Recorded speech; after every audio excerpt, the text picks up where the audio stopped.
సీతారాం శాస్త్రి గారు అనే పేరు మీకు వినిపించిన సందర్భం ఏది? బక్క పల్చగా కళ్ళజోడు పెట్టుకొని నలుగురు ఫ్రెండ్స్ మధ్యలో సిగరెట్ తాగుతూ వాళ్ళతో సీరియస్గా ఏదో మాట్లాడుతూ గురువుగారు కనిపించారు. ఇంకా పరిగెత్తానండి, చొక్కా కూడా వేసుకోలేదు.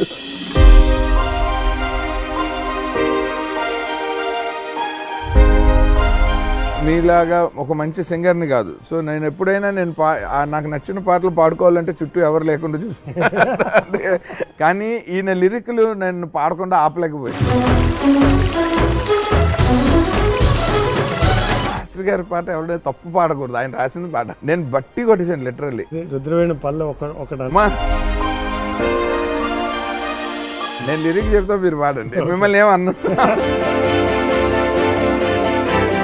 తరలిరాద తనే వసంతం తన దరికి రాని వనాల కోసం గగనాన దాకా అలసాగకుంటే మేఘాల రాగం ఇలా చేరుకోదా కళ్ళ ముందు కటిక నిజం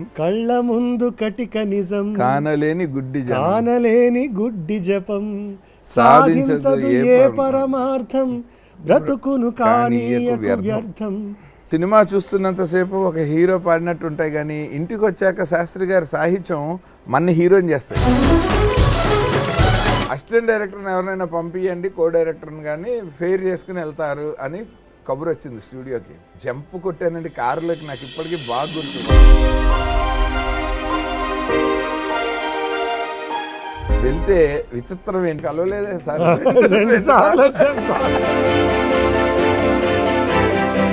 పరాభవం జరిగింది అంటే ఆయన నవ్వి జీసస్ 33 ఏళ్ల వయసులో ప్రపంచాన్ని ప్రభావితం చేసేలాగా ఒక మతం కనిపెట్టాడు అంటారే, అది చరిత్ర. కానీ తెలియకుండా మనని ఇన్ఫ్లుయెన్స్ చేసి అంతకంటే పవర్ఫుల్గా మన మనుగడని నిర్దేశించి అని చెప్పగలిగిన వాళ్ళలో నాకు తెలిసి ఈయన మించి నాకు ఎవరు లేరు నా లైఫ్. అదొక మతం అయితే ఇదొక మతం అంతే. నాకు చాలా కాలం నా వల్ల ఆయనకి కీరవాణి గారికి ఒక గొడవ జరిగింది. 3000 మంది పైన ఆడిటోరియంలో ఆయనకి ఘన సన్మానం ఉంది. ఆయన గురించి మాట్లాడే స్పీచ్ మాట్లాడటం అంటే మనకు పూనకాలు వస్తాయి. ఆ విషయం ఆయన కూడా ఫస్ట్ టైం తెలిసింది. 25 minutes అబౌవ్ మాట్లాడాను సార్. ఆయన స్టేజ్ మీద పిలవడానికి. అసలు యాక్చువల్గా అయితే నువ్వే నాకంటే బాగా మాట్లాడినట్టు ఉన్నావు రా అన్నారు ఆయన. నేను ఊరుకోండి సార్, ఒకవేళ అదే కనుక నిజమైతే నేను మాట్లాడటానికి సిరివెన్నెల సీతారాం శాస్త్రి అని ఒక అద్భుతమైన టాపిక్ ఉంది, మీకేముంది సార్ మా ఏదో జీవితం తప్ప.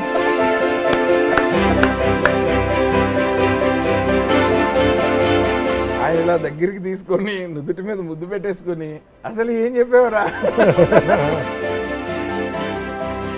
ఏ దేశం వారికి అయినా ఇల ఒకటే గగనం ఒకటే, ఏ భాషలు పలికిస్తున్నా గొంతులు స్వరతంత్రులు ఒకటే, నిన్ను నన్ను కన్నప్పుడు మన తల్లుల నొప్పుల తీరొకటే. అసలు నాకు ఏంటి అయినా ఇలా ఏ సైజ్ ఆఫ్ ద ఫిల్మ్ కి, ఏ కైండ్ ఆఫ్ కాస్టింగ్ కి, ఏం పాటి, అసలు ఏంటి